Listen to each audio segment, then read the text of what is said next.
మాజీ ముఖ్యమంత్రి వర్యులు కేసీఆర్ గారి పుట్టినరోజు శుభాకాంక్షలు నా తరపున కాంగ్రెస్ పార్టీ తరపున ఈ వేదిక ద్వారా తెలియజేసుకుంటూ,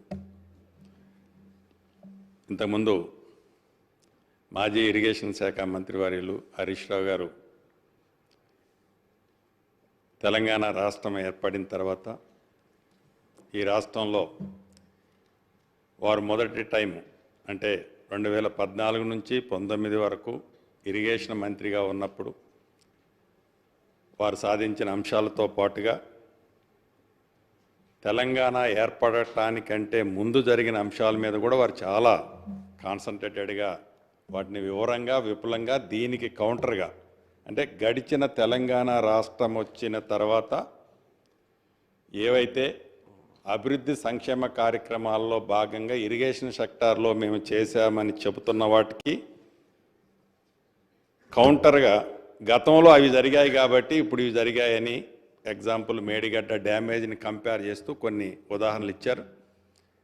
అవన్నీ జరిగాయి, ఇరిగేషన్లో అన్యాయం జరిగాయి, ఇతరత్ర అన్ని అంశాల్లో తెలంగాణకి అన్యాయం జరిగింది కాబట్టే అనేక మంది పోరాట ఫలితం తెలంగాణ రాష్ట్రం సాధించుకున్నాం. ఈ సాధించుకున్న తెలంగాణ రాష్ట్రంలో ఈ 10 సంవత్సరాలు అటు గోదావరి పరివాహక ప్రాంతాలు, గోదావరి మీద ఉన్న బ్యారేజీలు రిజర్వాయర్లు కానివ్వండి, ఇటు కృష్ణా పరివాహక ప్రాంతంలో ఉన్న బ్యారేజీలు రిజర్వాయర్లు కానివ్వండి, వీటన్నిటినీ మ్యాక్సిమం లిఫ్ట్ ద్వారానే గత ప్రభుత్వం వాటిని ఏర్పాటు చేయటం జరిగింది. ప్రధానంగా ఈనాడు అసలు ప్రధానమైన అంశం మేడిగడ్డ మీద డ్యామేజీ. మేడిగడ్డ అంటే కాళేశ్వరం అంటే ఒక్క మేడిగడ్డేనా అనేది వారు లేవనెత్తే అంశం. ఒక్క మేడిగడ్డే కాదు, కాళేశ్వరం అంటే వారు చెప్పినట్టు వందలాది కిలోమీటర్ కాలువలు, టర్నల్స్, పంప్ హౌజెస్, ఇతరత్ర రిజర్వాయర్లు ఉన్నమాట వాస్తవం.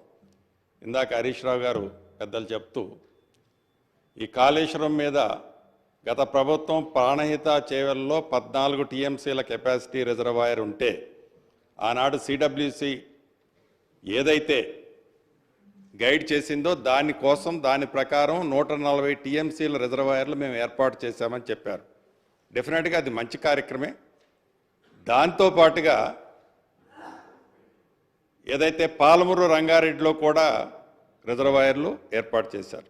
ఇక్కడ 2 చోట్ల రిజర్వాయర్లు ఏర్పాటు చేసిన వాళ్ళు సీతారామ ఉమ్మడి ఖమ్మం జిల్లాకు సంబంధించి సీతారామ ప్రాజెక్ట్ వచ్చినప్పుడు అక్కడ రిజర్వాయర్లు ఎక్కడా 1 టీఎంసీ కోసం కూడా ఏర్పాటు చేయలే.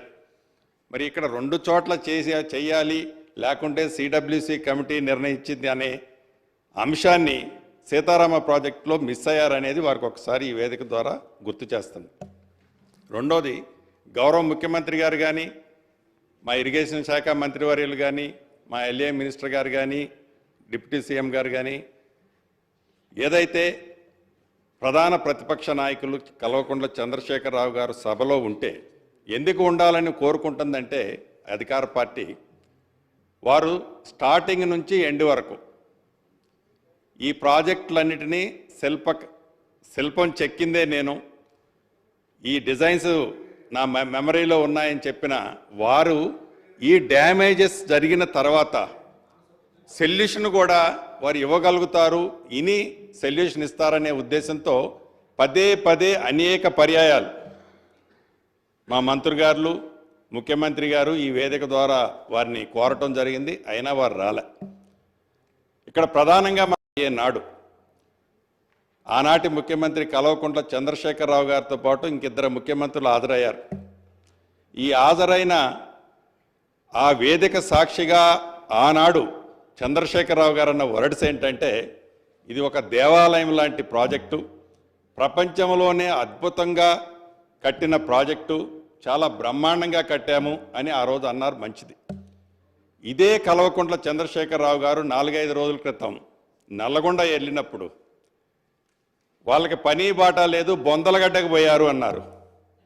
ఆనాడు దేవాలయమైన మేడిగడ్డ, ఈనాడు అధికార పార్టీ ఏదైతే ప్రత్యక్షంగా డ్యామేజ్ అయిన ప్రాంతాన్ని చూడటానికి పోయినప్పుడు అది బొందలగడ్డ ఎలా అయిందో వారు ఒక్కసారి ఆత్మ పరిశీలన చేసుకోవాల్సిన అవసరం ఉంది. మీరు చేసిన దాన్ని మీరు ఏదైతే తప్పు జరిగింది అది మేడిగడ్డ వల్ల జరిగింది, మీరు ఆతృతలో జరిగిందా, మీ పర్సనల్ ఇంట్రెస్ట్ ఏముంది దాంట్లో నేను బోటల్లా. అయితే ఇందాక ఇందాక ఇందాక గౌరవ ముఖ్యమంత్రి గారు చెప్పారు, గౌరవ ముఖ్యమంత్రి గారు చెప్పారు, ఏదైతే గత ప్రభుత్వం తెలంగాణ ఏర్పడిన తర్వాత మొట్టమొదటిసారిగా ఆనాడు రిటైర్డ్ అయిన ఇంజనీర్లతో ఒక కమిటీ వేసి ఆ కమిటీ రిపోర్టుని అసెంబ్లీ సాక్షిగా తెలంగాణ ప్రజలకి పూర్తిగా వివరించారు. ఆ వివరించిన దాంట్లో భాగంగా అది అయిన తర్వాత దాని మీద ఈ 3 బ్యారేజీలకు సంబంధించింది ఆనాడు ఇంజనీర్స్ కమిటీ 3 బ్యారేజీలకు సంబంధించిన ఒక నివేదికలు అంటే ఎస్టిమేట్స్ ప్రిపేర్ చేశారు. ఇది అయిన కొద్ది రోజులకే ప్రగతి భవన్లో సీఎం గారి సమక్షంలో అప్పుడు హరీష్ రావు గారు మంత్రి, ఇరిగేషన్ మంత్రి గారు, అదే రకంగా ప్రశాంత్ రెడ్డి గారు, ఈ పల్లా రాజేశ్వర రెడ్డి గారు పేర్లన్నీ దీంట్లో ఉన్నాయి. ఇవి మీకు సభకి మీరు డెఫినెట్గా ఇది కూడా రికార్డులో చేయాల్సిన అవసరం ఉంది. అంటే వారి ఆతృత, ఈ మినిట్స్లో కనిపిస్తున్న ఆతృత, వారు కంగారు, ఎంత తొందరగా కట్టాలి, ఎంత తొందరగా కట్టి ఆతృతే తప్ప ఈ ప్రాజెక్టు సస్టైనబిలిటీ ఎంతుంటుంది అనేది డెఫినెట్గా మిస్ అయ్యారన్నది ఈ సభ ద్వారా వారికి తెలియజేయదలుచుకున్నాను. దీంట్లో రెండో అంశం, ఇందాక మాజీ మంత్రివర్యులు హరీష్ రావు గారు చెప్తూ మహారాష్ట్రకు సంబంధించిన దాంట్లో గత ప్రభుత్వం అంటే కాంగ్రెస్ ప్రభుత్వంలో లెవెల్ 152 దగ్గర రిక్వెస్ట్ ఆనాడు ఉండే. ఈ 152ని 148కి మేము వాళ్ళు 148కి ఫ్రమ్ ది బిగినింగ్ నుంచి ఎప్పుడైతే ఆనాడు ఉమ్మడి ఆంధ్రప్రదేశ్లో ప్రాణేత చేవల్ల కట్టాలి అని అన్నప్పుడు 148లో మీరు కట్టుకోండి అనేది వాళ్ళు మొదటి నుంచి చెప్తున్నారు. దాన్ని మేమేదో సాధించినా మీరు ఏం సాధించారు అని పెద్దలు హరీష్ రావు గారు ఈ వేదిక మీద ఇందాక వారు సంబోధించారు. మనం కొత్తగా సాధించింది ఏమీ లేదు. ఆనాడు మహారాష్ట్ర ప్రభుత్వం 148 కట్టడానికి వాళ్ళే అంగీకరించారన్నది కూడా వారు గమనించాల్సిన అవసరం ఉంది. దాన్ని ప్రత్యేకంగా మీరు సాధించింది లేదు. నిజంగా ఆ రోజు కాంగ్రెస్ ప్రభుత్వం దాన్ని యాక్సెప్ట్ చేసి ఉంటే ఆ రోజే అది కంప్లీట్ అయ్యి 142 నాట్ 152 138కి 148 152 148 ఈ 148 అనేది ఆ రోజే యాక్సెప్ట్ అనేది ఈ సభ ద్వారా మాజీ మంత్రివర్యులు హరీష్ రావు గారు గమనించాలనేది రెండో పాయింట్.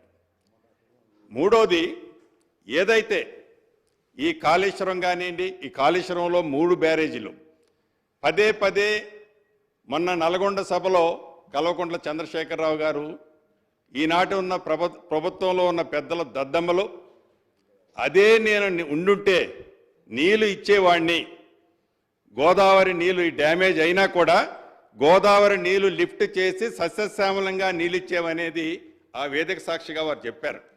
వారిని ఈ వేదిక ద్వారా త్రూ హరీష్ రావు గారి ద్వారా ఒకటే మీ ద్వారా చెప్తున్నాను. ఇది నవంబర్ నెలలో అంటే మీరు అధికారంలో ఉన్న 45 రోజులకు ముందే కూలిపోయింది మేడిగడ్డ ప్రాజెక్టు.